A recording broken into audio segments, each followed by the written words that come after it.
Достым, давай кеттік ендеше. Сабағымызды бастайық, көпке созбайық. Сағат 10 минут уже 10-нан кетті. 1,5 сағат көлемінде сіздермен сабақ өтемін. Мүмкін одан да көбірек болатын шығар, білмеймін, әйтеуір, иә. Ал енді қараңыздар қыздар, мен бүгін эфирге қосылып жатқан әрқайсыларыңыз үшін алғысым шексіз. Так, мына жақтан звукты басып тастайық зумнан, потому что қазір сіздердің ар жақтағы әңгімелеріңіз естілетін болады. Так, 1 минут мына жақтан сөйлесіп жіберейік. Алло, да? Қазір қызыма айтып жіберейін. Жансайып, бері келші.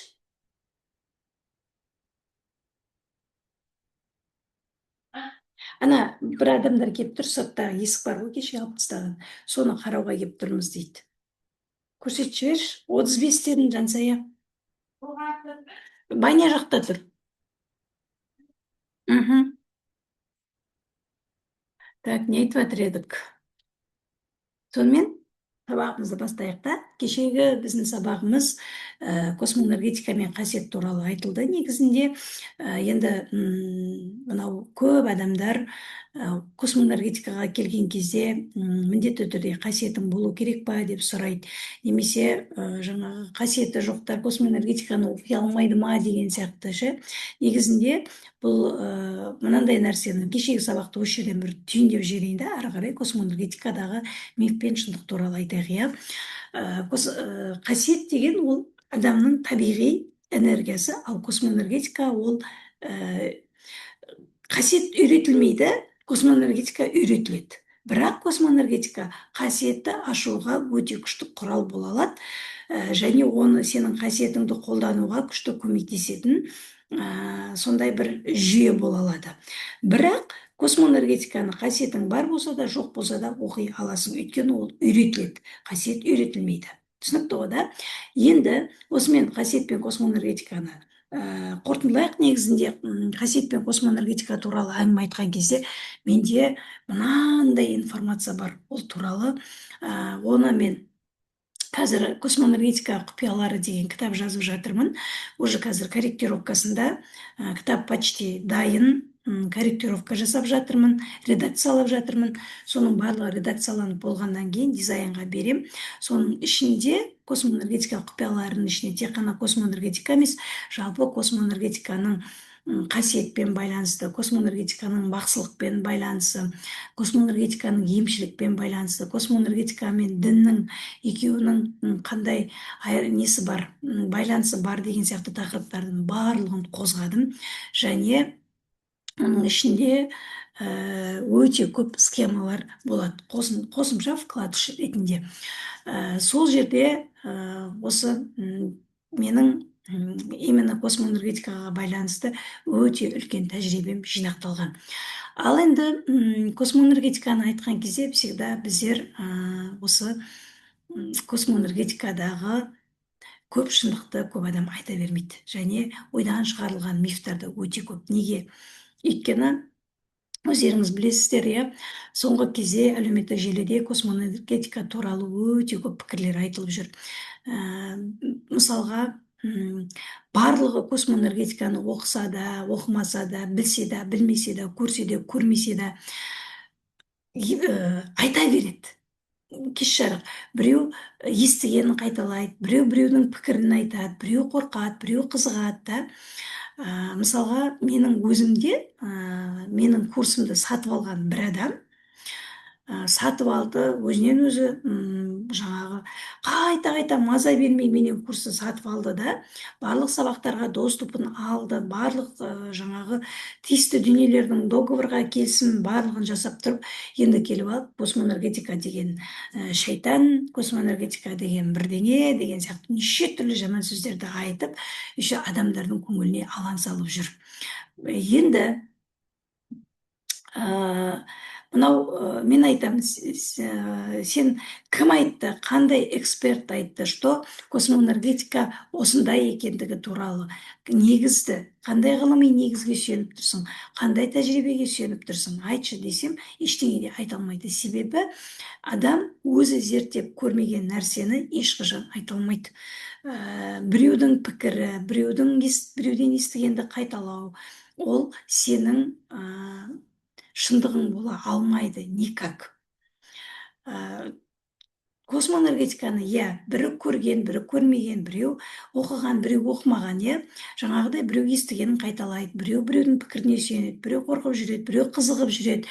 Бірақ мен өзім зерттеп көрдім деп айта алатын адам өте аз. Мысалға, мен өзім смело, қорықпай, тіке ашық айта аламын. Мен космоэнергетиканы зерттедім.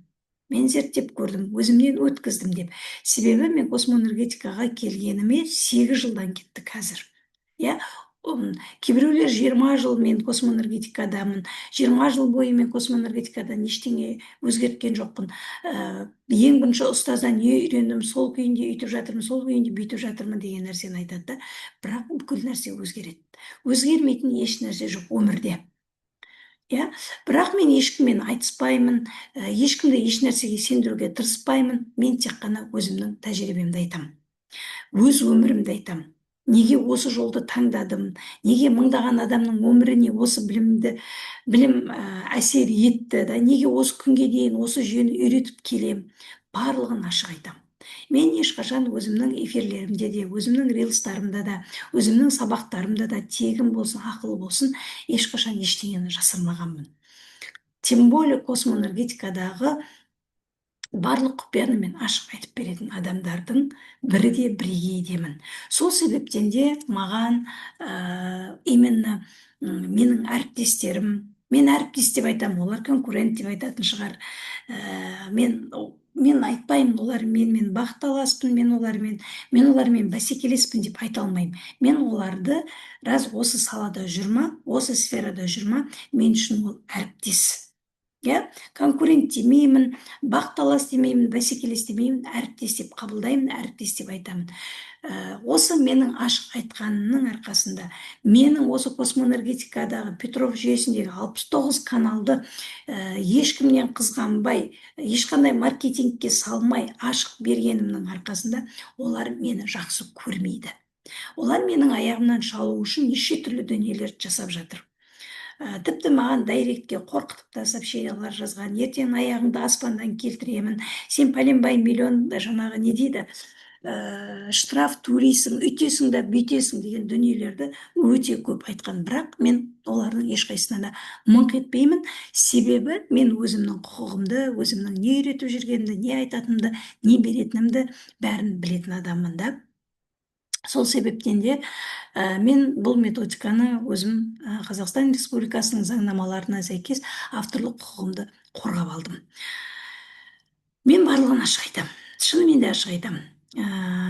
Сіздер бүгінгі эфирден кейін космоэнергетиканы, егер космоэнергетика туралы әлі де болса толық біле алмай жүрген болсаңыз, әлі де болса күмәніңіз болса, әлі де болса қорқып жүрген болсаңыз, әлі де болса сенімсіз болып жүрсеңіз, бүгінгі эфирден кейін космоэнергетиканы жақсы көріп кетуіңіз әбден мүмкін, немесе ұнамауы да мүмкін. Бұл қалыпты, өйткені адамдардың қабылдауы, адамдардың сезінуі, адамдардың түсінуі ол әрқайсысы әртүрлі. Бес саусағымыз бірдей емес, сол сияқты біздің қабылдауларымыз да, біздің программаларымыз да барлығы әртүрлі. Әркім өзінің түсінігімен қабылдайды.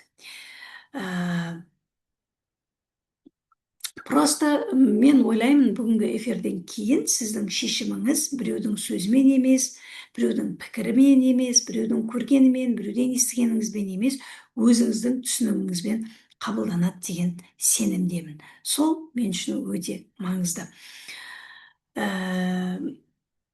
Қазір мына жерге жазып кетсеңіздер болады, араларыңызда космоэнергетика туралы. Енді бүгін мен опрос қалдырған кезде көбіңіз космоэнергетика деген не деген, мен ол жерде бірнеше сұрақ вариант қалдырдым. Ешбір адам дінге байланысты тетікті баспаған екен. Кәдімгі космоэнергетика деген не, канал деген не, ол қалай жұмыс жасайды деген тетіктерді басқан екенсіздер. Сондықтан да қазір мен сіздерге тағы да бір сұрақ қойғым келеді. Осы жерде араларыңызда космоэнергетиканы оқыған адамдар бар ма? Оны қызығып жүрген адамдар бар ма? Ол туралы естіп жүрген адамдар бар ма?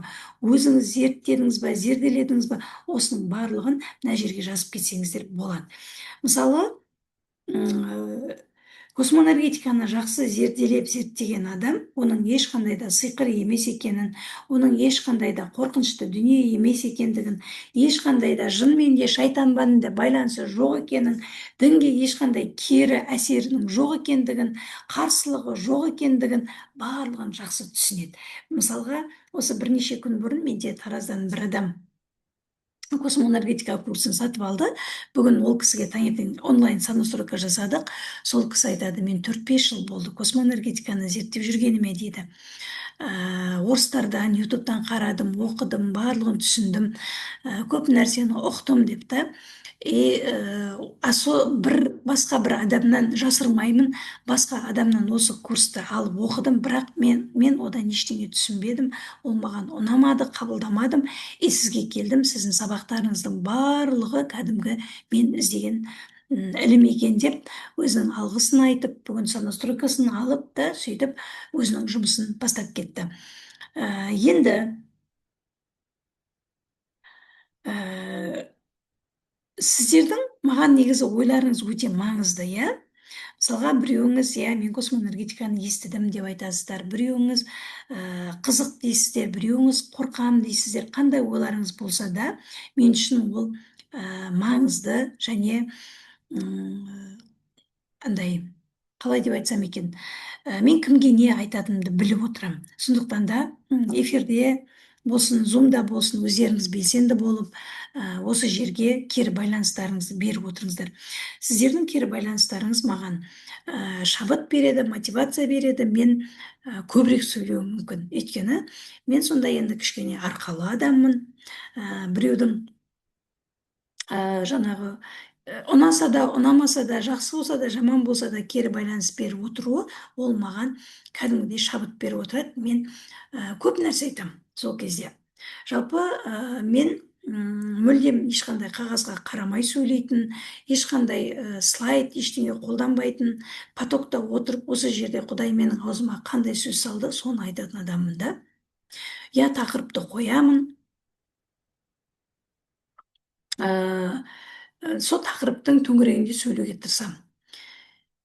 Енді біреуіңіз дінге қарсы деген нәрсені естіген болуларыңыз мүмкін.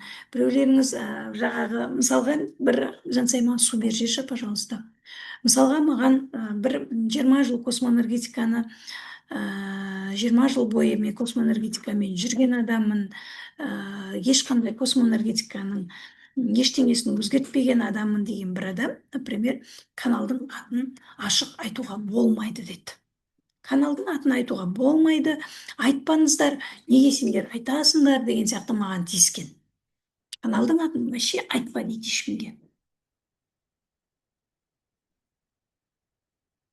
Ол жасырын болу керек дейді да. Мен оған түбегейлі қарсымын. Не үшін жасырын болу керек? Не үшін жасырады? Мен бір нәрсе ғана көріп тұрмын. 90-шы жылдары осы Петров космоэнергетиканы мектебінің негізін қалап, орыстарды оқытып бастаған кезде, сәйкесінше біздің қазақтарды оқып бастады. 90-шы жылдары уже космоэнергетиканы оқыған қазақтар біздің Қазақстанда өте көп. Қазақстандық орыстар да өте көп. Олар именно орыстар емес, қазақтар космоэнергетиканы оқығандықтарын, космоэнергетикамен айналысып жүргендіктерін жасырын ұстады. Неге? Себебі біз 90-шы жылдары тәуелсіздігімізді алғаннан кейін, саламатсыз ба? Тәуелсіздігімізді алғаннан кейін біздің елімізде дінге деген қызығушылық, дін бізге қатты кірді, ислам діні. Бұрын мысалға молдалардың өзі жасырынып намаз оқитын болса, бір кездерде мысалға үйден жаназа шығармайтын кезеңдерде болды, ондай сәттер де болды ғой. Сондай болатын болса, кейін 90-шы жылдары осының барлығы ашық көрініс таба бастады. Адамдар ашық намазға келді, ислам дініне қатты ден қойды. Сол кездерде бұл космоэнергетикадағы каналдардың атын атау қорқынышты болды. Неге? Адамдар оны қабылдай алмайды, қазақтар. Себебі біз исі қазақ мұсылман деген жаңағы принциппен өмір сүргенбіз ғой, потому что қазақ даласына 7-8 ғасырда қазақ даласына емес, жалпы түрік тілдес халыққа ислам діні 7-8 ғасырда келді. Ең бірінші келген кезі. Содан бастап біз жаңағы ислам дінін қабылдағаннан кейін Әбу Ханифа мазхабын, соның ішінде исламда 4 мектеп бар. Соның бірі Әбу Ханифа мектебі, Әбу Ханифа мазхабы деп аталады. Осы мазхабты қабылдағаннан кейін біздер үшін жаңағы Құдай атеистік көзқарас, бұтқа табыну, жаңағы буддаға табыну, қандай да бір құдайларға табыну деген дүние ол бізге жат болып кетті да. Ал космоэнергетикада Петровтың жүйесінде Фарун, Будда, Зевс, Шива деген каналдар бар. Перун мысалға, Пан деген. Бұлардың барлығы ежелгі грек мифологиясындағы мысалға Пан, Шива, Зевс деген грек мифологиясындағы құдайлардың аты. Оны біздің қазақ қабылдай алмайды. Сол себептен жасырды. Айтқан жоқ, сол себептен айтпады каналдардың атын. Ал қазір неден қорқады? Қазір ашық айта беруге болады. Оның өзі бір каналдың құдіретінен қорыққаннан жасырған дүние емес. Сол нәрсені түсіндіргім келеді. Ең бірінші осы жерде қазір, мысалға, бірінші миф осы: каналдардың атын айтуға болмайды. Айтуға болады.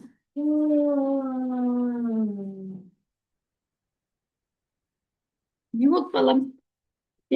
Каналдың атын айтуға болады. Ол кезде каналдың атын айтпаған себебі ол каналдың құдіретінен, шаршасаң бір аяққа барып жата ғой. Каналдың құдіретінен, я болмаса канал адамға бір нәрсе жасап тастайды деген мақсатта жасырылған дүние емес, қыздар. Жақсылап түсініп алыңыздар. Просто каналдың аттаулары Петровтың методикасындағы жаңағыдай фараон деген сөзден шығады. Әдемі қыз ба, Әсел Баянқұл, әдемі қыз екенсің. Менің балам ғашық болып жатыр. Әдемі қыз ғой дейді. Жаңағы нелер, Пан, Шива, Перун, Будда дегендерді адам сол каналдардың атынан шошиды деген мақсатта жасырылған. Ең бірінші миф осы. Әйтпесе ол энергия, бізге жасырын дүние емес. Бұл біздегі ең бірінші мифтардың бірі. Енді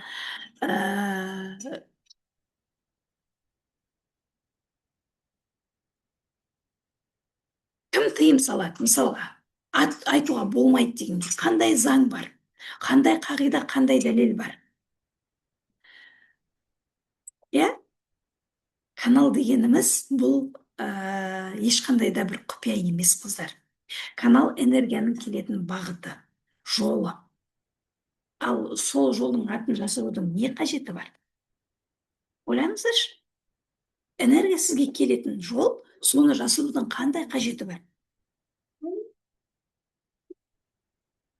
Күн бізге энергия. Жел энергия ма? Энергия. Су энергия ма? Энергия. Ауа энергия ма? Энергия. Жаратушы Құдай бізден осыны жасырып жатыр ма? Желді, күнді, суды, ауаны жасырмайды ғой бізден. Бұның барлығы энергия. Ендеше біз энергияны неге жасыруымыз керек?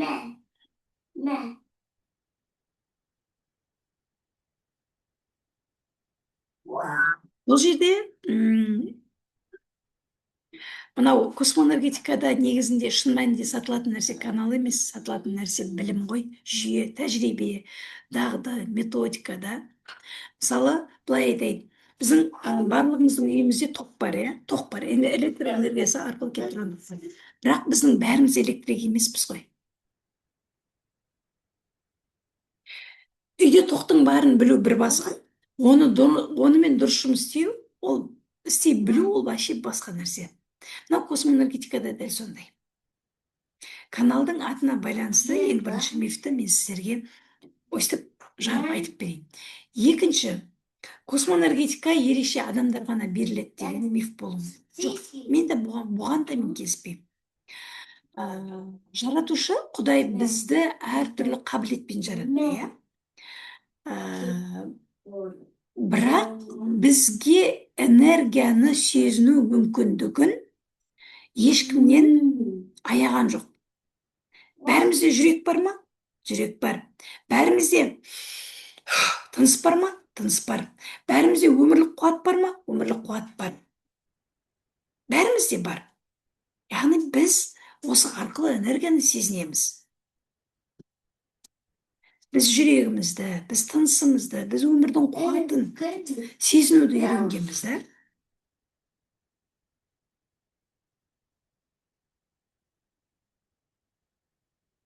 Мысалы, бірақ кейде біз оны ұмытамыз. Жүрегіміздің не айтып тұрғанын түсінбейміз, ұқпаймыз, естімейміз. Интуициямызды естімейміз. Не дейді? Космоэнергетиканы сана суретке алған соң бір рет уақытша наработкаға тұрмаса қайта санасқа мүмкін. Жоқ, жалғастыра бересіз. Нағима, жалғастыра бересіз. Қайда сен? Иә. Мысалға, мынандай ғой, энергия біздің бәрімізде бар, бірақ оны сезінбеуіміз, сезіне алмауымыз, түсінбеуіміз, бақыттап білуіміз, бақыттай алмауымыз мүмкін. Бірақ ол бәрібір бізде жұмыс жасай береді. Бәрібір біздің бойымызда аға береді. Мысалға, музыка сияқты дейікші. Мысалға, біреуіңіз домбыра тарта аласыз, біреуіңіз тарта алмайсыз. Бұл жерде кінәлі домбыра ма? Біреуіміз домбыра тарта аламыз, біреуіміз тарта алмаймыз. Кінәлі домбыра ма? Жоқ. Біздің үйренуіміздің нәтижесі, да? Сондықтан да, мынау космоэнергетикада ерекше адам болудың қажеті жоқ. Біз әрқайсымыз өзімізше ерекшеміз. Келесі бір мифті айтайын. Космоэнергетиканы сиқыр сияқты. Сиқыр, бір сиқырлы таяқша, сиқырлы кнопка сияқты, да? Солай түсіндіреді, солай адамдарға прогрев жасайды. Болды, келдің ба, үйіңде бүйтіп жібересің, космоэнергетиканы сөйтіп жібересің, сенде бәрі бүйтіп қалады, сөйтіп қалады деген сияқты.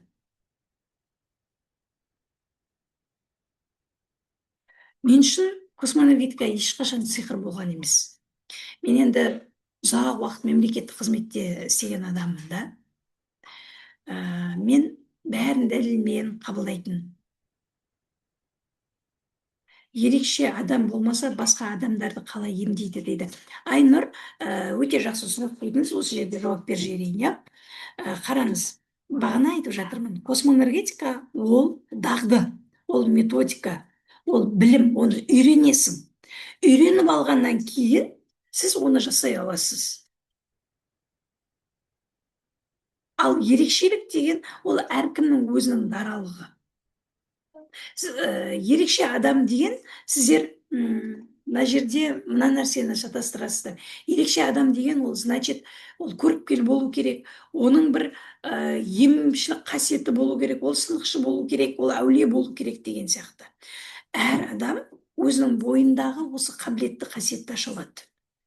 Өйткені ол қасиетпен біз бәріміз сондай қасиетпен туғанбыз. Просто біреумізде ол айқын көрінеді, біреумізде басылып жатады, тұншығып жатады. Потому что біздің кішкентай кезімізде ақ басып тастаған. Иә? Жаңа айттым ғой. Хорошо.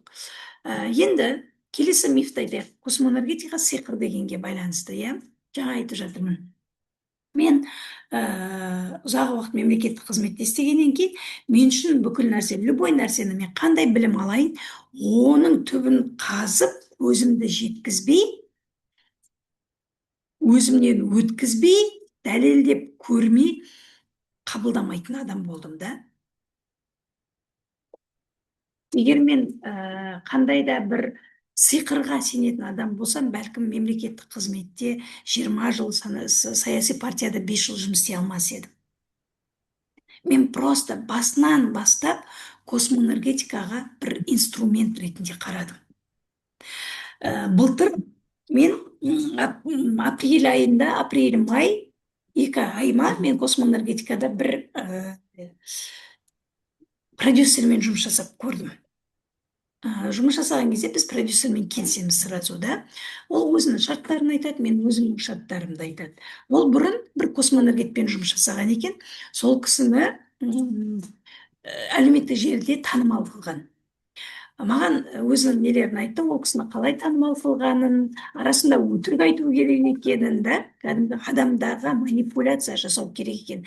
Яғни келдің ба космоэнергияда, үйтіп жібересің, бүйтіп жібересің, үф дейсің, сүф дейсің, бәрі өйтіп кетеді, бүйтіп кетеді деген сияқты. Мен сразу категорически қарсы болдым. Мен бірден айттым. Мен үшін космоэнергетика инструмент, құрал. Ол ешқандай да сиқыр емес. Ол ешқандай да бір үйтіп жіберетін, бүйтіп жіберетін дүние емес. Бұл құрал, бұл методика, бұл дағды, бұл тәртіп, бұл білім, бұл ілім депті. Бұл адамның күйімен жұмыс істейтін құрал, қыздар, космоэнергетика. Адамның күйі өзгерген кезде оның ойы өзгереді, оның шешімі өзгереді, оның жасайтын әрекеттері өзгереді. Ал адамның әрекеті өзгергенде оның өмірі өзгереді, қыздар. Ана космоэнергетика адамның күйімен жұмыс жасайтын инструмент, құрал. Енді не істеп жатсың, қызым? Ауырып жатыр. Парацетамол міне тұр, ана жерде тұр. Менде бар екен. Аяқта жіткі жоқ па? Жіткі болса жіткі. Енді біздерде жалпы біздің қазақ аудиториясында космоэнергетиканы ең бірінші сіздер тек қана ауру емдеу үшін керек бір сондай бір ғажап ретінде танып білдіңіздер. Бұл жерде де космоэнергетика тек ауру емдеу үшін керек десеңіздер, тағы да мен жоқ деп айтамын. Бұл да ең үлкен қателіктердің бірі. Космоэнергетикаға көп адам бастапқыда денсаулық мәселесімен келеді. Бірақ когда сен космоэнергетикаға келіп, сонастройкаңды алып, ясновидение, яснослышание қасиеттерді ашуға болады, зәмзәгүл. Өте күшті ашуға көмектеседі бұл космоэнергетика. Сондай өте керемет құрал. Мысалға, көбісі осы немен келеді, да? Жаңағы денсаулық мәселесімен келеді ғой көбісі. Бірақ күйім қатты түсіп кеткен еді, музыкасы күйді көтереді дейді. Иә, көтереді. Мынау денсаулықпен келдің ба, уақыт өте келе адам сонастройка алып, наработка жасап, мына ішкі состояниесін түсінген кезде адам мына нәрсені түсінеді. Денсаулық деген ол бір ғана направление. Мына космоэнергетика тек қана денсаулықпен бір бағытпен ғана жұмыс жасайтын дүние емес екен. Көбісі космоэнергет, целитель деп сөйтіп не істеп жатады, да. Денсаулық жалғыз космоэнергетиканың бағыты емес. Бұл жүйе адамның жалпы өмірімен жұмыс істеуге мүмкіндік береді. Космоэнергетика адамның жалпы өмірімен жұмыс істеуге мүмкіндік береді. Өзімен жұмыс істеуге, ішкі тыныштығын табуға, эмоциялық күйін реттеуге, өзін жақсырақ түсінуге.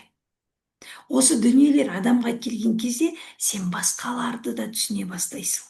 Өміріңде не үшін сен ауырып жатсың, не үшін сен отношениеңде проблема болып жатыр, не үшін ақшаңда проблема болып жатыр, не үшін қоғаммен сенде проблема болып жатыр, соның барлығын түсінесің.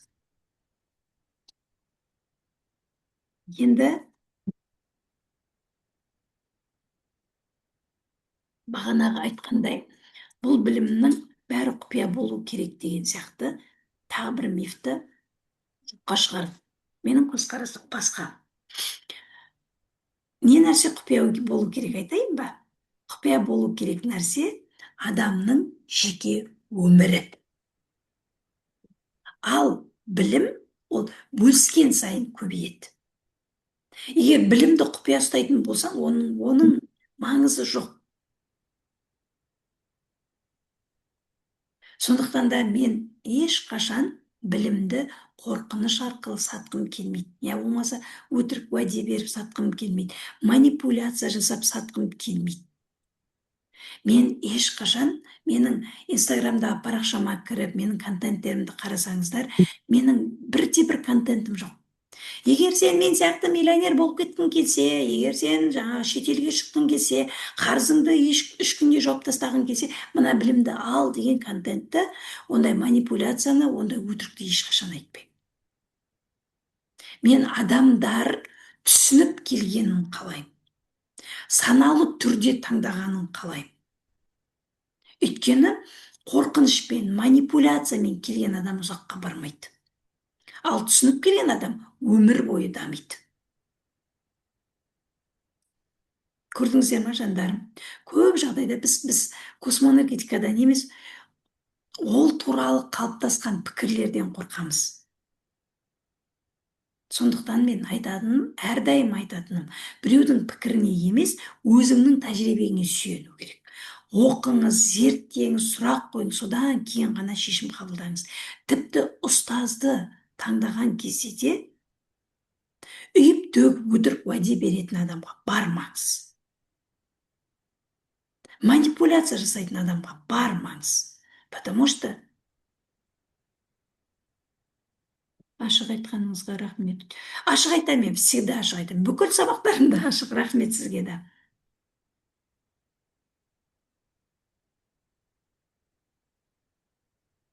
Енді мына нәрсені айтайын. Сіздер былай ойлап отырған боларыңыз мүмкін. Егер каналдар құпия болмаса, оны ашық айту керек болса, егер энергия бәрімізде болса, тым түсінбедім, бірақ терапиясын алып жүрдім, бірақ қызық болды, бұл не деген деп. Нені түсінбедіңіз, Айнұр? Менің айтқанымды түсінбедіңіз ба, әлде соны дұрыстап жазып жіберіңізші, иә? Чтоб мен сізге жауап беретіндей. Қалай ашуға болады, ол үшін оның бәріне? Жоқ, Зәмзәгүл, олай емес. Сіз менің шәкіртімсіз ғой. Меди Гектос деген канал бар. Меди Гектос деген 2 канал бар. Меди жерден информация алып келетін энергия каналы, Гектос ғарыштан информация алып келетін. Осы 2 каналдың өзінің нарабатывать ететін схемасы бар.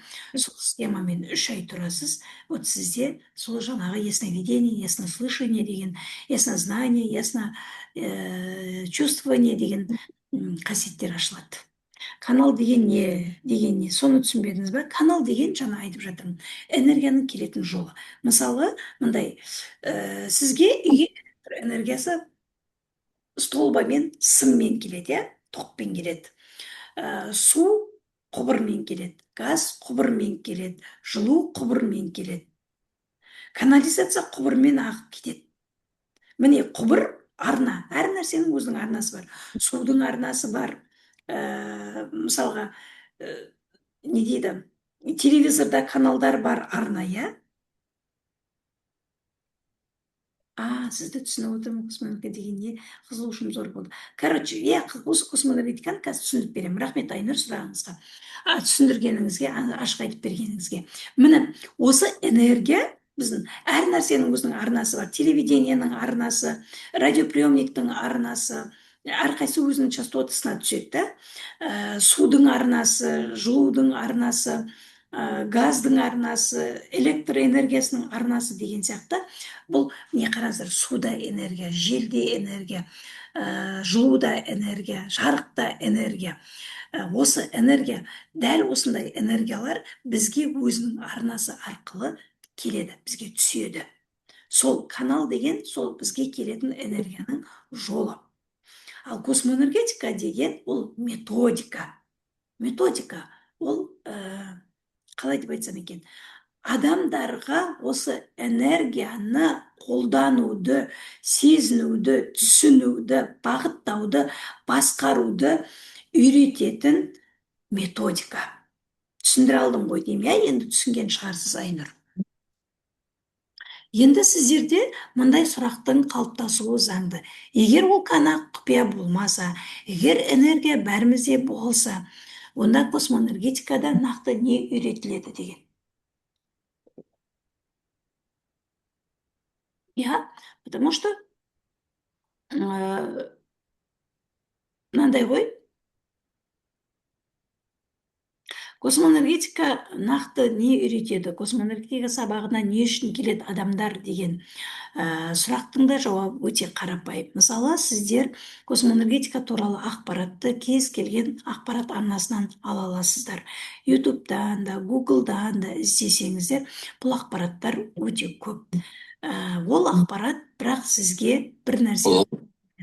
Космоэнергетикада канал үйретілмейді. Канал қосылып берілмейді, канал сатылмайды. Космоэнергетикада жүйе, система үйретіледі. Әдістеме үйретіледі, дағды қалыптастырылады. Адамдардың жиі шатасатын жері осы жерде. Канал үйретеді маған канал мынандай да, сонастройка деген термин бар. Космоэнергетикада екі рухани процесс бар. Оның біріншісі сонастройка деп аталады, екіншісі наработка деп аталады. Сонастройка және наработка деп Петров атаған. Бұл екеуі бір-бірімен қатар жүретін, бір-бірімен өте тығыз байланыста болатын екі рухани процесс. Біреуі сонастройка, ұстаздың әрекеті, наработка ол шәкірттің әрекеті. Яғни сонастройка, настройка, настроить ету деген, настройка деген, настрой деген сөздің түбірі осы, иә. Енді қараңыздар, көбісі былай айтады: каналды құйып берем, орнатып берем, қосып берем деген сияқты сөздерді айтады. Енді ал настройка, настроить ету, сонастройка деген сөздің түбірін алып қараңыздар. Настроить ету, не істеу қазақша? Баптау деген ешқандай орнату емес, ешқандай құйып беру емес, баптап беру. Түсініңіздер ма? Яғни канал қосылып берілмейді, канал үйретілмейді, канал орнатылмайды, канал құйылмайды, бапталады. Космоэнергетикада сатылатын да канал емес, жүйе, методика. Мен сізге мысалға мынандай бір қарапайым мысал келтірейін, бәріңізге түсінікті болсын. Үйіңізде интернет бар, иә? Бірақ интернеттің қалай жұмыс істейтінін бәріңіз білесіздер ма? Жоқ, білмейсіздер. Телефон ұстап жүрсіздер. Бірақ оның ішіндегі барлық жүйені дұрыс түсінесіздер ма? Жоқ. Иә? Көлік жүргізесіздер. Бірақ оның моторын толық бөлшектеп қайтадан жинай аласыздар ма? Жоқ. Демек, құралдың болуы мен оны дұрыс қолдана білу, ол екеуі екі бөлек нәрсе. Космоэнергетикада дәл сондай да, жаратушы бәрімізге өмірлік энергия берген. Бізге Құдай энергия берген. Бәрімізге бірдей. Біреуге көп, біреуге аз емес. Барлығына бірдей. Өйткені біз дүниеге келгенде тірі болып келдік, тыныс алып келдік, жүрегіміз соғып келді, иә? Демек, өмірлік энергия бәрімізде болды. Бірақ ешкім бізге энергияны қалай сезіну керек, оны қалай бақтау керек, оны қалай сақтау керек, оны қалай дұрыс қолдану керек деп үйреткен жоқ қой. Солай емес па? Сол үшін көптеген адам өмір бойы өзіндегі мүмкіндікті пайдаланбай өмірден өтіп кетеді. Өмір сүре береді. Мен осыны өзім өте анық түсіндім. Мен алғаш космоэнергетикамен танысқан кезімде маған ешкім сен ерекше адамсың деп айтқан жоқ. Сен ғана бәрін сезесің деп те айтқан жоқ. Керісінше бізге сабақ берген телеграмда өттік біз. Орыстардан 2018 жылы. Үйреніңдер, жаттығу жасаңдар. Сол кезде барып сезіне бастайсың деді. Шынында да солай болды. Ал 2000 қай жылы еді, мен қайтадан осы білімді толықтырам, дамытам, әрі қарай жалғастырам, тереңдетемін деп қайтадан алған кезімде мен уже маған энергияны берген кезде менің ұстазым таңғалған. Сен қалай мыңқ етпей мына каналдардың бәрін көтеріп тұрсың деп. Сенде бәрі дұрыс па дейді. Мен иә деп. Артынан барып ол айтады. Сіздің күлген кезіңізде таңғалдым деп. Өйткені сен үйренген сайын, жаттығу жасаған сайын сезіне бастайсың да. Кез келген мынау біз өзімізге дағды қалыптастырамыз ғой. Сондай дағды сияқты басында қиын болады. Кейін жеңілдейді. Менің енді кішкене шыдамсыздығым бар болған, шыдамсыздығым қазір енді оны осознанно түсінгеннен кейін өзімнің сол частьімді, шыдамсыздығымды қабылдадым, оны мойындадым, оны исцелять еттім да. А мен бұрында өте қатты шыдамсыз едім. Мен бір күнде 10-15 каналға дейін наработкаға тұрған кезім болды да. Көбірек тұрсам, мен көбірек бүкіл проблемамды шешіп тастаймын деп. Басында қиын болады, шын айтам. Ісіп кеттім. Аяқтарым, қолдарым ісіп кетті. Геморройда шығып кеткен кездер болды. Давлением көтеріліп кеткен кездер болды. Кейін бірте-бірте жеңілдейді. Сосын табиғи күйге айналады да, кәдімгі естественный потокты сезінесің. Тәтеге айт бар. Сабақ өтіп жатырмын. Я, мен қазір шәкірттеріме осыны всегда айтам. Мен ешкімге энергия құйып бермеймін. Ешкімге керемет күш бермеймін. Мен сіздердің бойларыңыздағы бар мүмкіндікті ашуға көмектесемін. Мен проводникпін, өткізушімін. Өзіме көп алмаймын.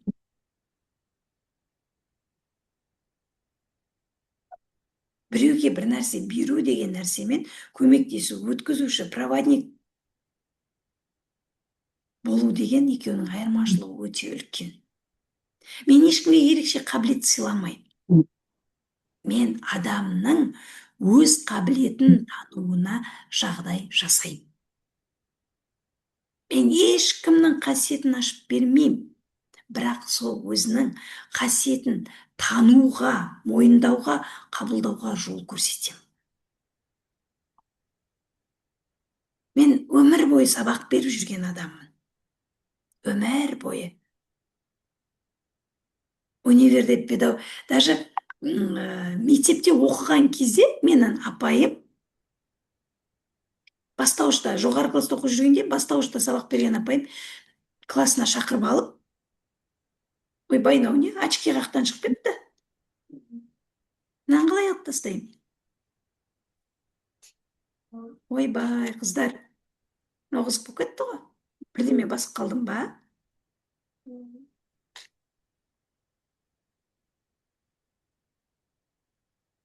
Қыздар мынаны қалай алып тастайды, ал айтыңдар.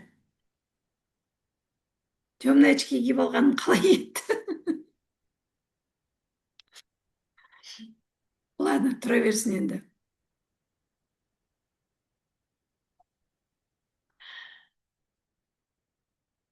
Сол кезде өзімнен төмен класстарға сабақ беретін едім. Одан кейін универден педагогикалық білім алдым.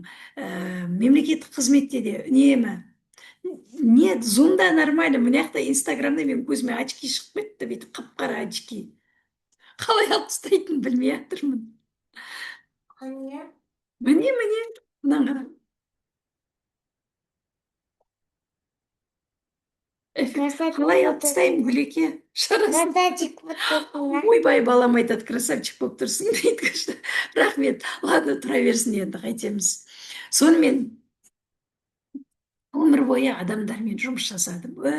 Менің адамдармен жұмыс жасауда өте үлкен тәжірибем бар. Мектеп кезін, универ кезін былай қойғанда, мен 25 жыл адамдармен жұмыс жасадым. Кетеді деп 20 каналға тұрып жүрмін, соған күлкім келеді дейді. Нормально. Если көтере алсаңыз, көріңіз. Бірақ әр энергияның әрқайсының өзін жеке-жеке сезінудіге кәдімгідей мән беріңіз, иә. Кешегі эфирде менің қызылордалық Айгүл деген шәкіртім шықты. Күшті результаттарымен бөлісті ғой. Онда бүкіл өмірі 180 градусқа өзгеріп кетті. Шокпын деді ғой. Шок болып жүрмін дейді. Ал Айгүл маған келгенде кәдімгі состояниесі өте нашар болып келген. Сонастройка кезінде өкіріп тұрып жылаған еді. Білесіздер ма? Үйімді бір күнде сатып 70 миллионның 3 магазині бар үй сатып алдым дейді. Күйеуімнің зарплатасы 500 мың дей ма, миллион дей ма, сондайға көтеріліп кетті дейді. Үйде балдарым, немерелерім уже үйреніп алған дейді. Отношение бәрі күшті болып кетті дейді. Мен жан тәніммен кәдімгі беріліп тұрып наработкаға тұрам дейді. Еще немерелерім айтады дейді. Әжем наработка бөлмесіне кіріп бара жатыр деп. Вот осындай чудосы бар космоэнергетиканың. Менің де өмірімді 180 градусқа өзгерткен методика бұл. Сол жаңағы жылдар бойы жинаған тәжірибелерімнің барлығын жинақтап келіп, қаншама алған білімім бар, иә. Мен 4 жоғарғы білімім бар. Одан бөлек эзотерикаға өте қатты кішкентай кезімнен қызығатынмын. Солардың барлығын қосып, өзімнің тәжірибемді, білімімді, соның барлығын жинақтап келіп, соның ішінде космоэнергетика, Петровтың жүйесін зерттей келе, өзімнің авторлық методикамды жасадым. Мен осы адамдарға сабақ беріп жүрген кезде бір нәрсені байқағаным, көп адам сонастройка алады, бірақ әрі қарай не істерін білмейді. Канал ашылды, ал енді оны қалай қолдануды білмейді. Қай кезде қолданады, қандай жағдайда қолданады, қалай сезінеді, қалай бағыттайды, қалай қорғанады, қалай сеанс құрады деген сияқты да. Менің байқауымша, маған басқа ұстаздардан да келіп сабақ алатындар бар. Менен оқып барып, басқа ұстаздарға да баратындар бар. Это нормально. Біз всегда сондаймыз. Адамдар сондай да, көңілі қанағат таппайды. Анда да барады, мында да барады, бір не үшін өйтіп жүреді көбісі. Себебі өзіне жауапкершілік ала алмайды. Ана ұстазға барсам, сол ұстаз менің өмірімді өзгертіп жібереді деп ойлайды. Мына ұстазға барсам, мынау келістірмеді, мынаған барайын деп. Негізінде мәселе ұстазда да емес шығар. Мәселе адамның өзінде, өзінің жауапкершілік алуында. Бірақ осы қай әріптестеріңізге барсаңыздар да, ешбірі сіздерге қалай сеанс схемасын құру керек екенін үйретпейді. Мен үйретем. Өйткені мен осының бәрін жүйеледім да. Қалай сонастройка алғаннан кейін ары қарай адам не істеу керек, қалай канал ашылғаннан кейін енді оны қалай қолдану керек, қай кезде қолдану керек, қандай жағдайда қолдану керек, оны қалай сезінесің, қалай бағыттайсың, қалай қорғанасың, қалай сеанс құрасың деген осы сұрақтардың барлығын жүйелеп мен өзімнің методикамды жасадым. Бүгін менің космоэнергетика магистрлігі курсымда адам тек қана каналдарды ғана алып кетпейді. Ол энергияны сезінуді үйренеді, энергиямен байланыс орнатуды үйретеді, сеанс жасауды үйретеді, қорғануды, защита қоюды үйренеді, өзімен жұмыс істеуді үйренеді, басқалармен жұмыс істеуді үйренеді, чакраның жүйесін түсінеді, каналдарды дұрыс таңдауды үйренеді, әртүрлі жағдайға схема құруды үйренеді. Ең бастысы өзіне сенуді үйренеді. Мысалға, қазірдің өзінде сіз 68 каналды беремін түнен бағамен дедіңіз, мен блокпен бөліп алдым. Менен алдыңыз ба, Айнұр? Түсінбедім. Айнұр, сіз менің шәкіртімсіз ба? Мен түгел беремін. Негізі.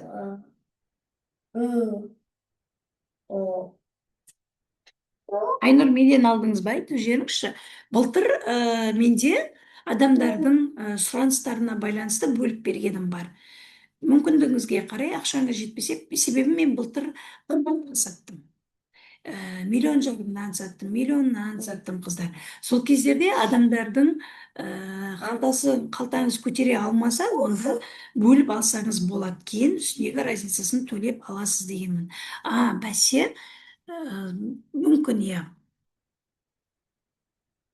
Яғни, мен түгел берем, қыздар. Менің методикам арқылы адам ең бастысы өзіне сенуді үйренеді. Енді сұрайтын адамдар бар, Гүлназ, мен қолымнан келе ма деп та. Егер сіз оқуға дайын болсаңыз, үйренуге дайын болсаңыз, тәжірибе жасауға дайын болсаңыз, әрине қолыңыздан келеді. Адамның қолынан бәрі келеді. Адамның басқа жаратылыстан ерекшелігі де сонда. Мына жерде бар ғой, бір нәрсе шығып тұр. Мына бір очкиді алып тастағым келіп тұр мен. Қалай алып тастайтынын бірақ мен білмей тұрмын. Так, мына жерде бір нәрсе бар ма?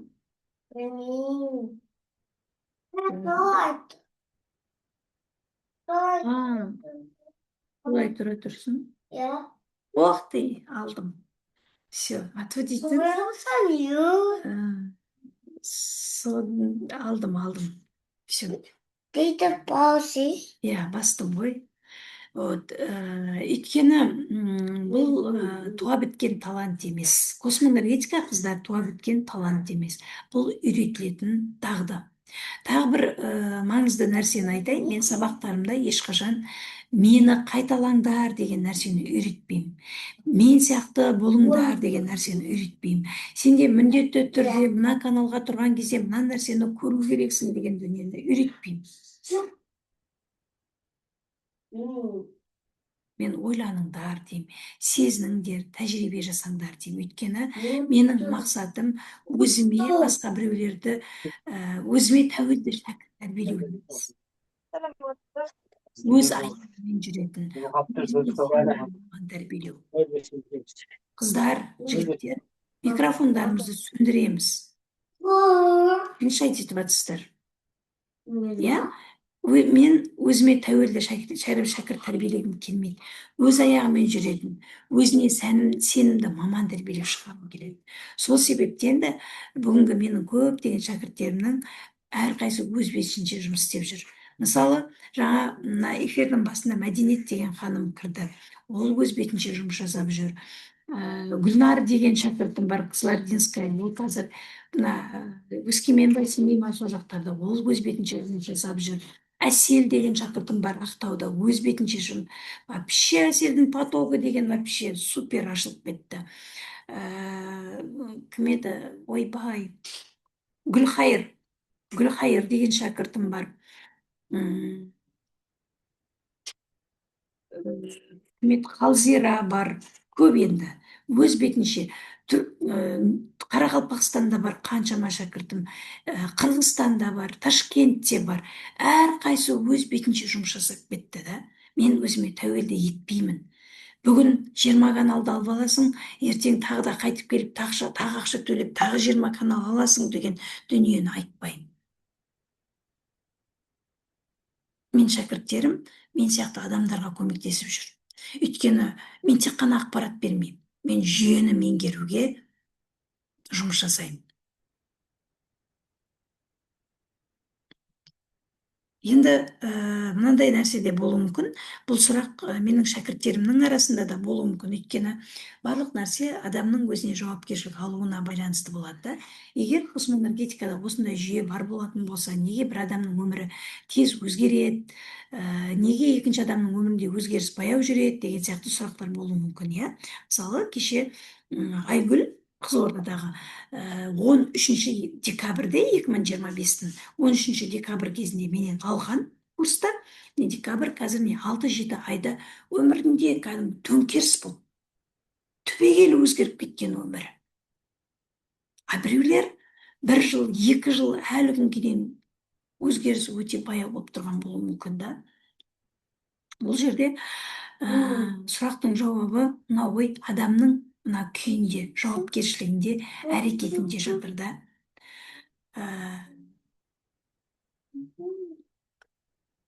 Мысалға, бір сабаққа екі адам бірге келеді. Бір ұстаздан оқиды, бірдей ақпарат алады, бірақ арада қаншама уақыт өткенде біреуінің өмірі өзгеріп кетеді, екіншісі бұрынғы орнында қалады. Осыған ойланып көріңіздер да. Бұл жерде мәселе космоэнергетикада ғана емес. Кез келген салада солай. Даже бір үйде мысалға бірнеше бала бар, бір отбасында тәрбиеленген, бір әке шешеден туған, бірақ әрқайсысының өмірдегі нәтижесі әртүрлі. Бір университетті, бір факультетті бітіргендердің бәрі бірдей табысты болмайды. Бір кітапты оқығандардың бәрі бірдей өзгермейді. Мысалға, Луиза Хейдің, Джо Диспензаның кітабын бәріңіз оқыдыңыздар ма? Бірақ бәрі бірдей өзгеріп кетіп жатқан жоқ. Менің бір шәкіртім бар, Атырауда. Ол онкологиямен ауырып қалып, онкологиядан медитациямен жазылды. 3-ші стадиядан. Джо Диспензаның кітабын оқып, ол өзін онкологиядан емдеп алды. Тағы біреу дәл солай онкологиямен ауырып қалып, Джо Диспензаның кітабын емес, барып, жаңағы ретритіне барып келсе де жазылмауы мүмкін. Бір тренингке барғандардың бәрі бірдей нәтиже алмайды. Неге? Өйткені нәтиже ақпараттан емес, жандарым. Адамның өзінен басталады да. Менің всегда айтатыным осы. Космоэнергетика ол инструмент, өте күшті инструмент. Маған ше зарядка керек, сумкамда әкеп берші бар.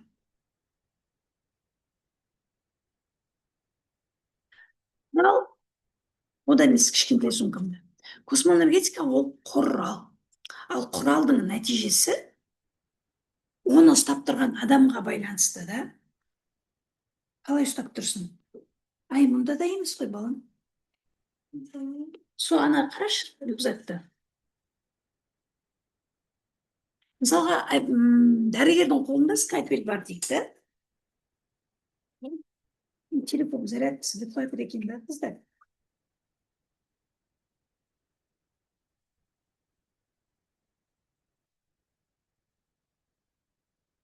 Зарядке қой жіберейін. Мысалға, дәрігердің қолында скальпель бар. Ол скальпельмен істейді, адамға операция жасалады, иә? Ал егер сол скальпельді повар ұстаса ше, не істейді? Адамға операция жасайды ма? Жоқ. Онымен тамақ турайды. Солай емес па? Құрал бірдей, бірақ нәтиже әртүрлі да. Айырмашылығы қолданған адамда. Космоэнергетикада дәл сондай, жандарым. Ол сіздің орныңызға өмір сүрмейді.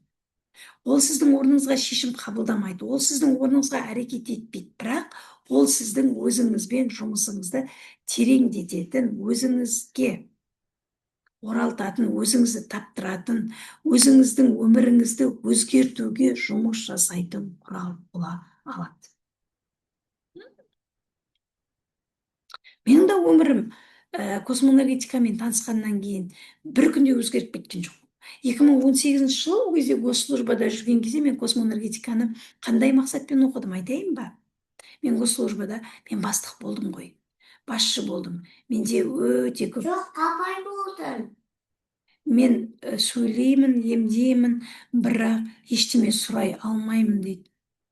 69 каналды неше күн оқытасыз? Мына жақта сұрақтар қойған екен, жауап беріп жіберейінші. Так. Офлайн мен онлайнның ерекшеліктері бар ма? Ешқандай ерекшелігі жоқ. Ешқандай ерекшелік жоқ. Барлығына берілетін білім бірдей. 69 каналды неше күн? Қыздар, жігіт, Өтеғали Өмірбеков, ер адам екенсіз. Космоэнергетика ол бір күн, 2 күн, 3 күн, 1 ай, 2 ай оқытылатын ілім емес, өмір бойы оқисыз. Каналды мен оқытпаймын. мен сонастройка беремін. Каналға өзіңіз наработка жасап, өзіңіз үйренесіз, өзіңіз дағдыланасыз, өзіңіз сезінесіз. Бірақ ештеме сұрау керек. Если сұрамасаңыз, выгоранияға кетесіз. Вселенныйдың законы бұзылады. Наработкада қатты ауырады дейді. Так, сонымен қараңыздар. Мен космоэнергетиканы ең бірінші танысқан кезде, оқыған кезде, мен өзім басшы болғаннан кейін бізде постоянно рискпен жүресің. Енді басшылық қызмет, тем более Госслужбада өздеріңіз білетін шығарсыздар да. Сол кезде бізді тексермейтін адам жоқ қой, бәрі тексереді. Тем более ішкі саясатты бәрі аңдып отырады да. Сондай кезде мен просто өзіме бір жеңіл өмір сүргім келді. Қиындықсыз, қандай да бір жамандыққа ұрынып қалмайын. Мен бір жаңағы жертва болып кетпеймін. Госслужбада жертва болып кететін адамдар өте көп. Деген мақсатпен, және менің отношениемде проблема болды. Өйткені мен де госслужащиймін, күйеуім де госслужащий. Біз бір-бірімізді почти көрмейміз да. И сосын арамыздағы байланыста, отношениеде кішкене проблемалар болғаннан кейін осылардың барлығын реттеймін деген мақсатпен келдім. Бірден менде ақша көп болып кеткен жоқ. Бірден барлық мәселем жоғалып кеткен жоқ. Бірақ мен өзгере бастадым да.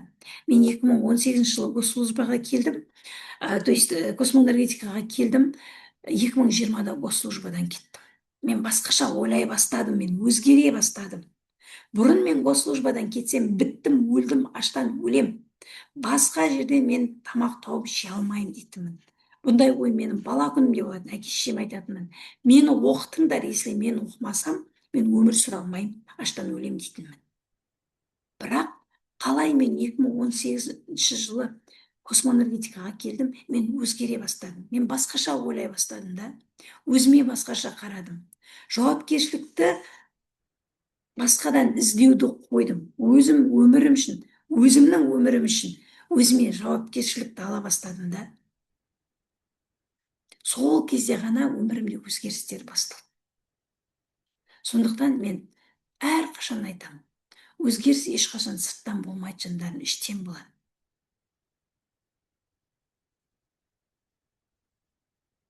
Бір нәрсе күтуден болмайды. Ештеңе күтпегенде болады. Сонастройка алдым, бәрі өзі болады деген нәрсе жоқ. Намаз оқыдым, бәрі күшті болып кетеді. Жылдар бойы, 20 жылдап, 30 жылдап 5 уақыт намазын қаза қылмай жүрген адамдар бар. Өмірінде өзгеріс жоқ.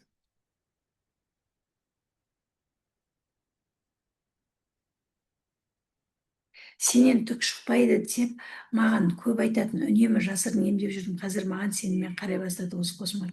Керемет. Керемет. Ой, мынау тағы да. Мына очки неге маған істеп қалды? Ұнатып қалды ау деймін.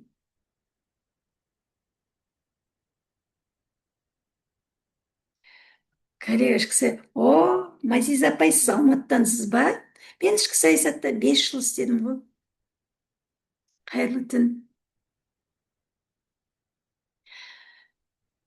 Иә, 20 жылдап, 30 жылдап намаз оқиды, бірақ өмірінде өзгеріс жоқ. Бірақ намазға келген кезде қандай да бір өмірінде, саламатсыз ба, Ғабит, қандай да бір өмірінде бір келеңсіздік болғаннан кейін намазға сеніп келді ғой. Өйткені біреу айтты, намазға келсең бүкіл проблемаң шешіледі деп. Бірақ шешілмеді. Неге? Потому что бүкіл жауапкершілікті намазға артып қойды да. Намаз істеп береді деп. Өзінің әрекеті болмады. Мысалға, сіз мен музыка мектебіне барып, домбыраны қолыңызға ұстасаңыз, ертеңіне күйші болып кетпейсіз ғой. Нота үйренесіз, жаттығасыз, қайталап үйренесіз, қателесесіз, тағы үйренесіз. Мен мысалға өзім музыка мектебін бітірген 5 жыл оқыпты, домбыра классын. Барған күні домбыраны үйреніп кеткен жоқпын, күйші болып кеткен жоқпын. 5 жыл оқыдым музыкальный школда. Космоэнергетикада да сондай. Практика бар, тәртіп бар, ізденіс бар. Сонда ғана нәтиже келеді. Менің курстарымда шәкірттерімнен ең қатты талап ететін нәрсем ол наработка.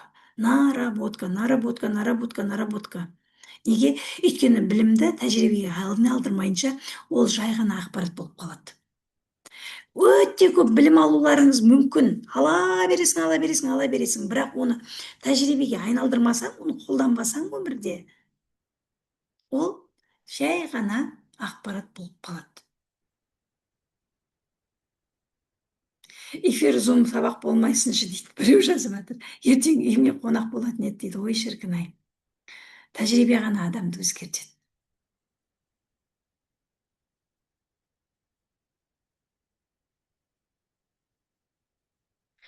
Балаеваның кезінде істедім мен неде, ішкі саясатта.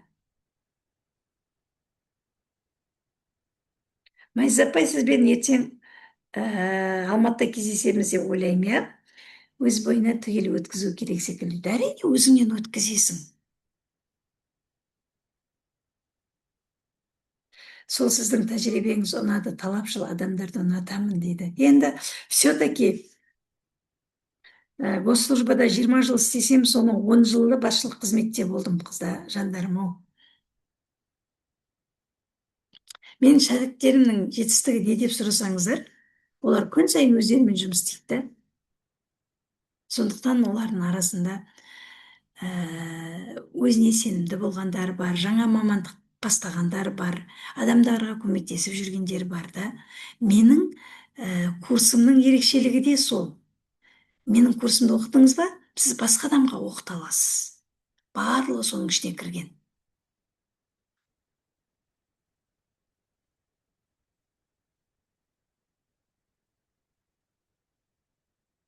Мен всегда өзім берген білімді шәкірттерімнің өміріне енгізгенін қалаймын. Мен келіңіздер, сіздерде бәрі бірден өзгеріп кетеді деп айтпаймын. Келіңіздер. Сізге құрал берем. Өте күшті құрал берем. Өте күшті инструмент берем. Ал оны өмірге енгізуге өзіңіз дайын болыңыз дейтін едім. Өйткені ең тұрақты өзгеріс адамның өзінің еңбегімен келген өзгеріс.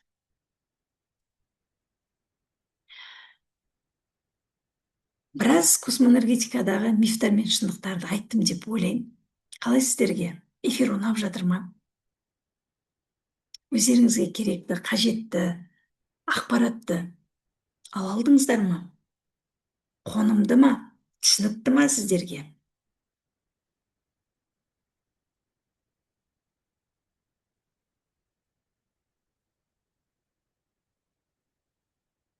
Жоқ, Сағат нешеде? 11:30. Ал енді мен сіздерге Алматыда өтетін 2 күндік космоэнергетика магистрлігі курсында нақты не өтетінін айтып берейін, иә? Өйткені бағанадан бері айтып жатырмын. Алла қаласа кездесеміз, өте сіздің ой пікіріңізге өте ұнап жатыр. Рахмет. Оқыту үшін басқа адамдарды бөлек тағу аласыз дейді. Олай түсініп жатырмын, ақпарат алдым дейді.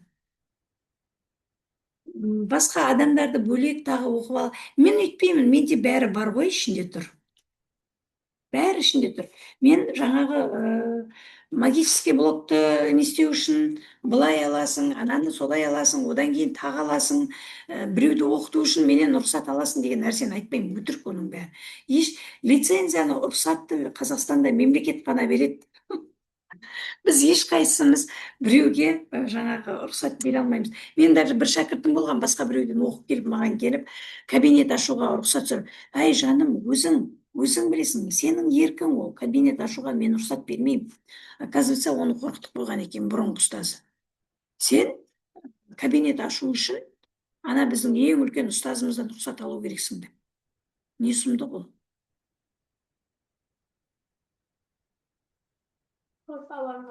Өздеріңіз түсініп отырсыздар да, менің мақсатым жай ғана ақпарат беру емес. Сіздердің осы білімді өмірлеріңізге қолдана алуларыңыз менің мақсатым. Менің мақсатым осы. Қыздар, жігіттер, енді Алматыда өтетін 2 күндік магистрлік, космоэнергетика магистрлігі туралы айтып берейін, иә? Менің сабағымның ерекшелігі, бірден айтайын, тағы да айтайын, мен сіздерге мақсатым ақпарат беру емес, менің мақсатым сізді практикаға шығару. Өйткені бүгінгі заманда ақпарат деген дофига болып жетеді.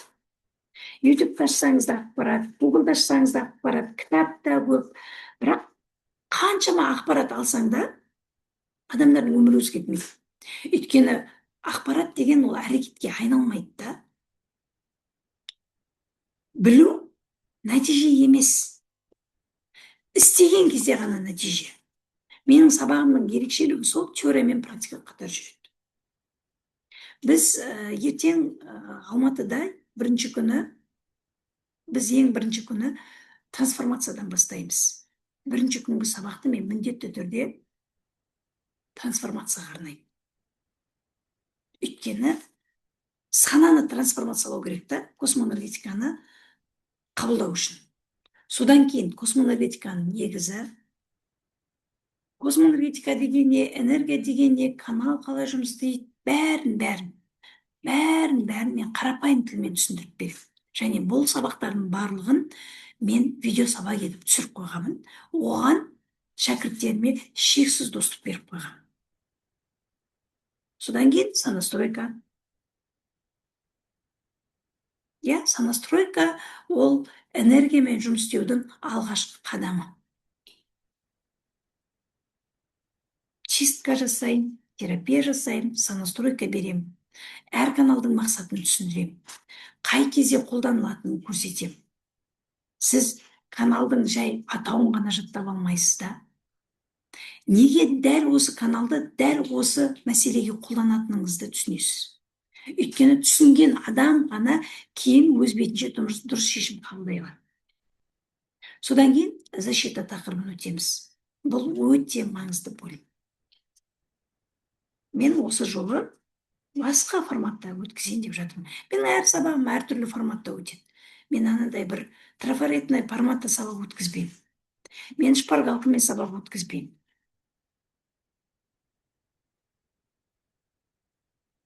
Қорғаныс тақырыбы тоже өте маңызды бөлім.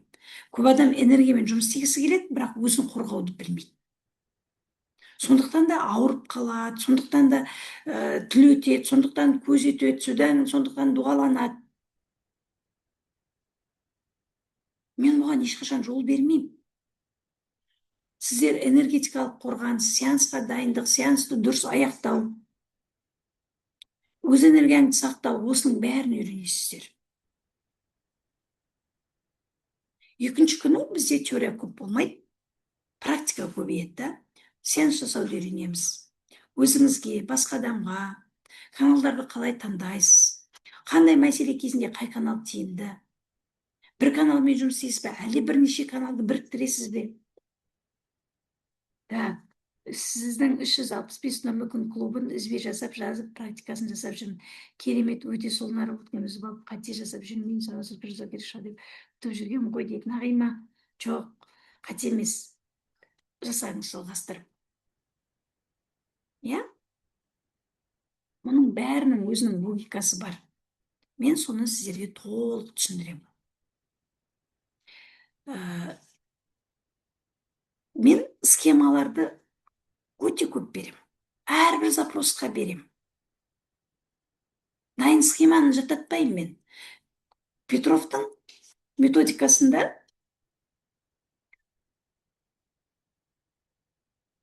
жалпы тазалау схемасы бар, ғимараттарды тазалау схемасы бар.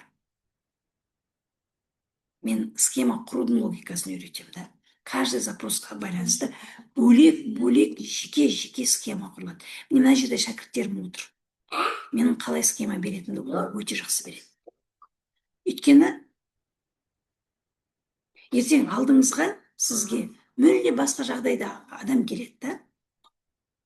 Сол кезде сіз жаттағанмен емес, түсінгеніңізбен жұмыс істейсіз.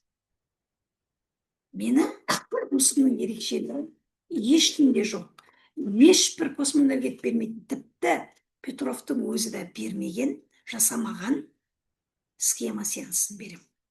Қазір олардың саны 1000-ға жуықтап қалды. 360 күнге пікірді қай каналдарда жазамыз дейді. Маған жазыңыздар, телеграмға жазыңыздар, қыздар. Гүлсара ханым сосын пікірлердің группасына, каналына салып қояды. Тағы бір ерекшелік. Мен әр адамның қолынан жетектеп ұстап жүрмеймін. Адамның мынандай да, мен адамның қасына жақындаған кезде, мен оның ішкі состояниесін, оның қай жері ауырып тұр, қай жерінде проблема бар, не бар, бәрін көремін. Енді бұл маған Құдайдың берген қасиеті. Егер біреу энергияны сезінбей тұрса, қарап өтем, түзетем, қай жерде қателескенін көрсетем. Оффлайн сізбен бірге жұмыс істейміз. Қорықпаңыз, менің қолымнан келе ма деп қорықпаңыз. Өйткені дәл осы сөзді менің қазіргі ең мықты шәкірттерімді айтқан кезінде.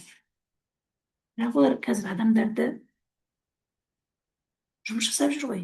Адамдарға көмектесіп жүр, өздерімен жұмыс істеп жүр.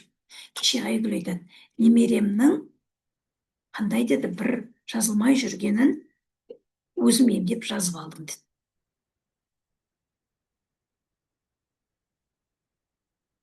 Мен үшін ең үлкен нәтиже, тағы айтамын, шәкірттің маған тәуелді болып қалмауы.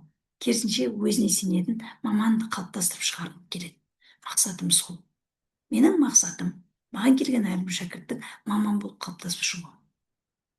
Сондықтан да сабақ біткеннен кейін сіздер жалғыз қалмайсыздар.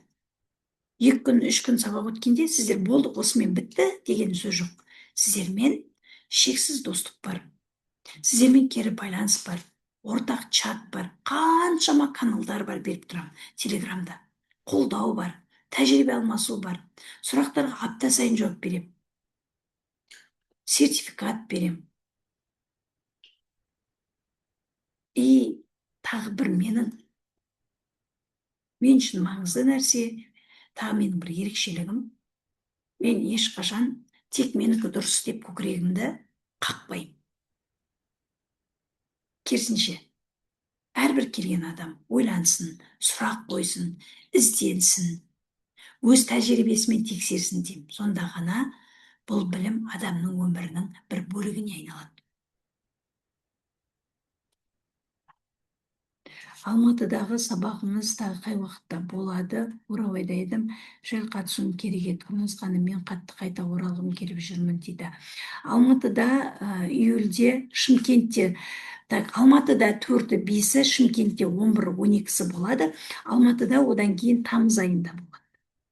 Тамыз айында. Ал қыздар, жігіттер, бүгінгі сабақ 1,5 сағат, 1,5-2 сағат көлемінде болады дедім. Қазір бізде сабақтың басталғанына 1,5 сағат болды.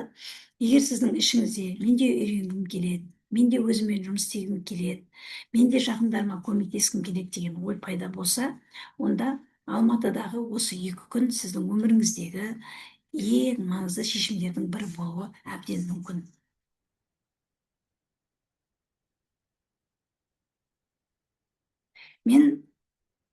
Менің әрбір қаладағы сабағымнан кейін адамдардың көбісі мені қимай, менімен құшақтасып, даже бар ғой, аэропортқа міне кетем дегенге дейін менің қасымда отырады ғой. Қорықпаңыз, Азиз апай, тем более ішкі саясатта істесеңіз, вообще қорықпаңыз. Құшақтасып та кәдімгі жібермейін, қимай тұрмын деген сияқты. Неге? Олар тек қана жаңа білім алып шықпайды. Өздеріне деген сенімді қайтып тауып шығады. Иә, қатып қалған Петровтың методикасымен оқытпаймын, Нағима, өте күшті айтып жатсың. Давайте, дәл сол сәтті сіздер де сезіну үшін қазір бір шағын практика жасап көрейік, иә? Дайынсыздар ма практикаға? Қазір біз сіздермен энергияңызбен қайта байланысатын бір терапия жасайық. Өз энергияңды сезеді. Егер терапияға алуға дайын болсаңыздар, дайынмын деп жазыңыздар. Ал қыздар, жігіттер, терапияға дайынсыздар ма? Жазыңыздар. Терапия кезінде өздеріңіз болыңыздар. Комментарий жазбаймыз. Керемет, маған да қатысуға нәсіп етсін. Ниетіңіз қабыл болсын. Голдвей, Сарыағаш. Дайынмын дейді. Ал дайын болсаңыздар, қыздар, жігіттер, бірнеше минутқа өзімізге уақыт бөлейік, иә? Давайте ыңғайланып отырып алыңыздар. Ыңғайланып отырыңыз. Арқаңызды тіктеңіз. Қараңыздар, қыздар, ыңғайланып отырамыз, арқамызды тіктейміз. Телефоныңызды просто жаныңызға қоя салыңыз. Менің даусым сізге естіліп тұрады. Телефонға алаңдамаңыз. Давайте, қыздар, бастаймыз. Телефонды жанымызға қоямыз, көзімізді жұмамыз, ыңғайланып отырамыз, арқамызды тік ұстаймыз. Ешкімге ештеңе дәлелдеудің қажеті жоқ. Тек қана өзіңізбен болыңыз. Өзіңізді жұмыңыз. Терең тыныс алыңыз. Баяу шығарыңыз. Тағы бір рет терең тыныс алыңыз. Баяу шығарыңыз. Енді денеңізді сезініңіз. Аяғыңызды, тізеңізді, қолдарыңызды, иықтарыңызды, мойныңызды, бетіңізді сезініңіз. Бүгін бірінші рет өз денеңізбен амандасып тұрғандай болыңыз. Бастаусын. Біз күнде айнаға қараймыз, бірақ өзімізді сезінбейміз. Күнде сөйлейміз, бірақ ішкі даусымызды тыңдамаймыз. Күнде жұмыс істейміз, бірақ жанымыздың не қалайтынын сұрамаймыз. Қазір қолыңызды жүрегіңізге қойыңыз. Жүрегіңіздің соғып тұрғанын сезініңіз. Ол сіз дүниеге келгеннен бері бір секундта тоқтаған жоқ. Сіз ұйықтасаңыз да, жыласаңыз да, қуансаңыз да, ренжісеңіз де, ол сіз үшін жұмыс істеп келеді. Сіз үшін бір секундта тоқтаған жоқ. Енді өзіңізден сұраңыз. Мен соңғы рет өзімді қашан тыңдадым? Мен соңғы рет өзімді қашан тыңдадым? Соңғы рет өзімді қашан таңдадым? Соңғы рет өзіме қашан рахмет айттым? Қазір елестетіңіз. Сіздің бойыңыздан жылы, жұмсақ жарық көтеріліп келеді. Ол сіздің аяқтарыңыздан басталады. Аяқтарыңыздан басталып, ақырын жоғары көтеріледі. Тізеңізге келеді. Тағы да көтеріліп, жамбасыңызға келеді. Ол жылу тоқтамай, әлі де жоғары көтеріліп, ішіңізге келеді. Жүрегіңізге келеді. Иығыңызға келеді. Басыңызға дейін көтеріледі. Бұл жарық сырттан келген жоқ. Ол әрқашан сіздің ішіңізде болған. Тек қана сіз оны байқамай жүрдіңіз. Мен әрқашан айтам, космоэнергетика адамның бойына энергия құймайды. Өйткені жаратушы сізді энергиясыз жаратқан жоқ. Космоэнергетика сіздің бойыңыздағы энергиямен жұмыс істеуді үйретеді. Оны басқаруды үйретеді. Оны дұрыс бағыттауды үйретеді. Қазір сіз сол жарықты, сол энергияны бүкіл денеңізге бағыттап таратыңыз. Жүрегіңізге, бетіңізге, қолдарыңызға, арқаңызға таратыңыз. Сезініңіз, жылу бар ма? Жеңілдік бар ма? Тыныштық бар ма? Әркім әртүрлі сезінеді. Дұрыс немесе бұрыс сезім болмайды. Сіз тыныштық сезсеңіз де, жылу сезсеңіз де, жеңілдік сезсеңіз де, бұл қалыпты. Енді өзіңізге іштей немесе дауыстап айтыңыз. Мен өзімді сезінемін. Мен өзімді сезінемін. Мен өзімді тыңдаймын. Мен өз күшімді қабылдаймын. Мен өз өмірім үшін жауапкершілікті қабылдаймын. Мен өзімнің ішкі мүмкіндіктерімді ашуға дайынмын. Тағы бір терең тыныс алыңыз, баяу шығарыңыз.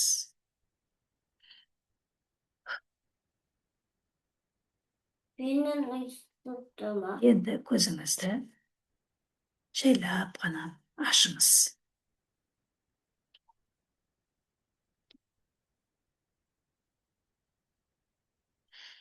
Қазір бір нәрсені байқадыңыздар ма? Мен сіздерге ешқандай канал ашқан жоқпын. Ешқандай сонастройка жасаған жоқпын. Бірақ бірнеше минут өзіңізге көңіл бөлгеніңнің өзінде сіздің ішкі күйіңіз өзгерді. Біреуіңізде тыныс ашылып, біреуіңіз жеңілдеп қалдыңыз. Біреу жылағыңыз келген шығар. Біреу бойыңыздан жылу сезіндіңіздер. Неге? Өйткені сіздің бойыңызда энергия бұрыннан бар. Сіз оны мүмкін бүгін бірінші рет саналы түрде байқадыңыз. Ал енді елестетіп көріңіз. Егер осыны жай ғана бірнеше минуттық жаттығумен сезінсеңіз,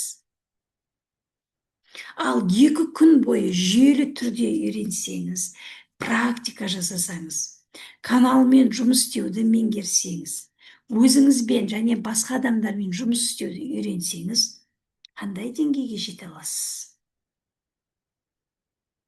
Міне, дәл осыны біз Алматыдағы 2 күндік космоэнергетика магистрлік курсында бірге жасайтын боламыз. Керемет, Райгүл. Қыздар, жігіттер, Райгүл секілді өздеріңіздің әсерлеріңізбен бөлісіп отырыңыздар. Бұл бүгінгі болып жатқан эфирдің ақысы деп қабылдаймын. Ал жандарым, біз сіздермен 2 сағаттай бірге болдық. Космоэнергетика туралы сөйлестік. Бірақ менің ойымша бүгінгі эфир тек қана космоэнергетика туралы болған жоқ та. Бүгінгі эфир адамның өзі туралы болды. Өйткені қандай жүйе болмасын, егер адамның ішінде өзгеруге ниет болмаса, ешқандай жүйе көмектеспейді. Мен осыны өмірімнен көрдім, шәкірттерімнен көрдім. Қабылдауыма келген мыңдаған адамдардан көрдім. Жылағыңыз келсе, жылаңыз күл. Бір адам келеді, өзгерем дейді, үйренем дейді, жұмыс істейді, өмір өзгереді. Ал екінші адам келеді, бәрін ұстаздан күтеді, каналдан күтеді, сырттан күтеді, жүрегім тынышталып қалды дейді. Қандай күшті. Сонда нәтиже болмайды, егер сен бәрін сырттан күтсең. Бір нәрсе айтайын, жандарым сол. Мен ашық айтам, мен манипуляция жасамайым, мен тізерлеп сатпайым, мен маркетинг құрмайым. Ашық айтамын. Космоэнергетика адамның өмірін өзгертпейді. Космоэнергетика адамның өмірін өзгертуіне көмектеседі. Соңында бойым жеп-жеңіл болды дейді. Керемет, бүкіл денем босады. Керемет тыныштық сезіндім дейді. Керемет, Алла разы болсын. Аумин қыздар, рахмет қыздар. Кері байланыстарыңыз үшін алғысым шексіз, рахмет. Өздеріңізге еселеніп қайтсын. Өзін өзгерткен адамның өмірі өзгереді. Голдфей, ол да нормально.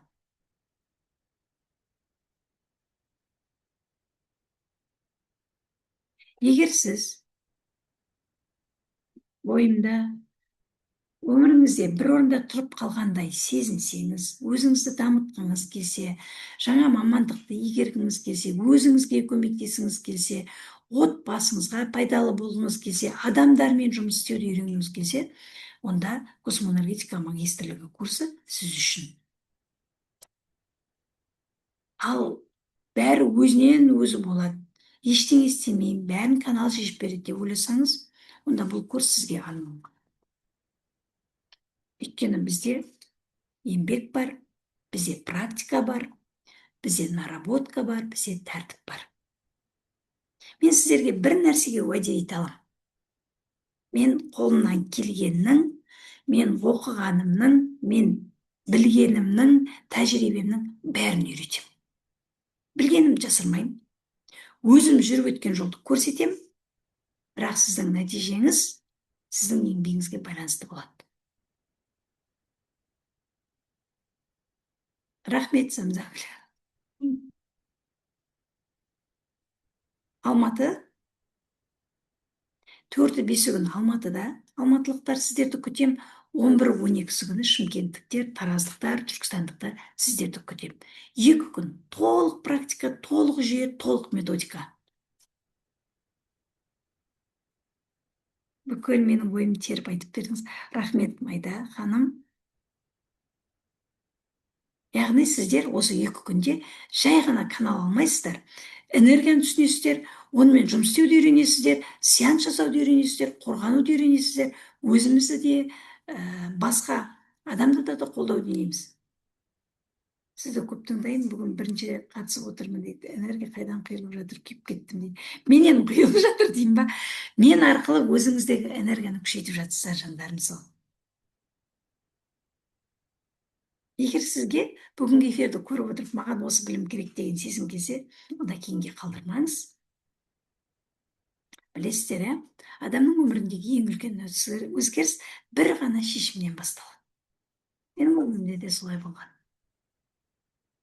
Мен кезінде сол электронный почтама келген бір қатты елемей өткізіп жіберген кезінде, мүмкін мен бүгін мына жерде отырмас едім.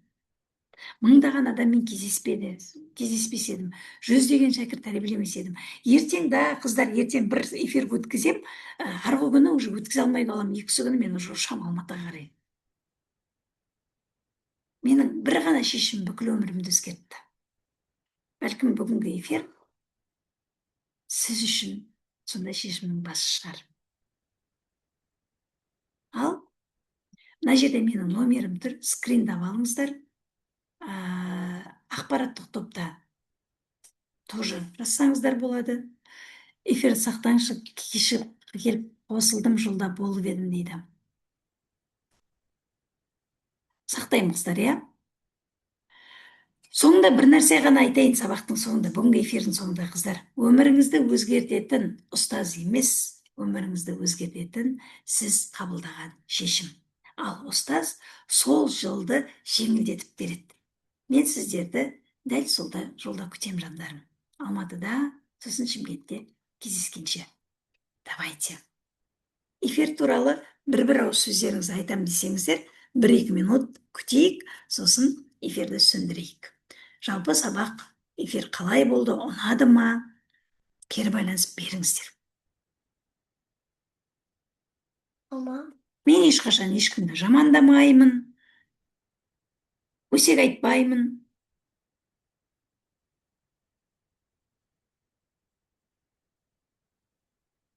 Әмин, солай болуға жазсын, сау болыңыз, қайырлы түн дейді.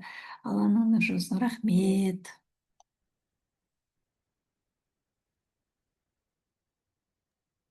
Аха, рахмет қыздар. Сіздердің бір ауыз кері байланыстарыңыз, ол менің мерейімді өсіреді. Ертең тағы да 22:00-де өткізейік, или 21:30-да. 21:30-да ертең эфир өткізейік, 21:30 деп қояйын. Сосын арғы күні уже мен Алматыға ұшам. Үші күні жұмыстарым бар, 4-і 5-і сабақ, 6-сы 7-сі 2 күнге жеке қабылдауға да жазыла аласыздар, қыздар. Жеке керемет эфир болдарыңыз болсын дейді. Рахмет, как всегда кереметсіз дейді. Рахмет. Рахмет берген ақпараттарыңыз үшін дейді. Асыға күтеміз сізбен кездесуді, эфир керемет. Рахмет жандарым, мен де сіздермен кездесуді асыға күтем. Амандық болса Алматыда кездескенше. Ертең сағат 21:30-да эфир өткізем, қыздар, жақсы ма? Ертең мүлдем басқа тақырыпты талқылаймыз. Егер қаласаңыздар, ертең қандай тақырыпта эфир өткізгенді қалайсыздар, жазыңыздар. Сол тақырыпта эфир өткізіп берем. Жақсы ма? Давайте. Амандықпен қайырлы түн болсын. Мен балам да сіздерге пока деп жатыр. Сау болыңыздар. Папа, какой-то потом М? Какой-то потом Қыздар, неяқты да жабайын,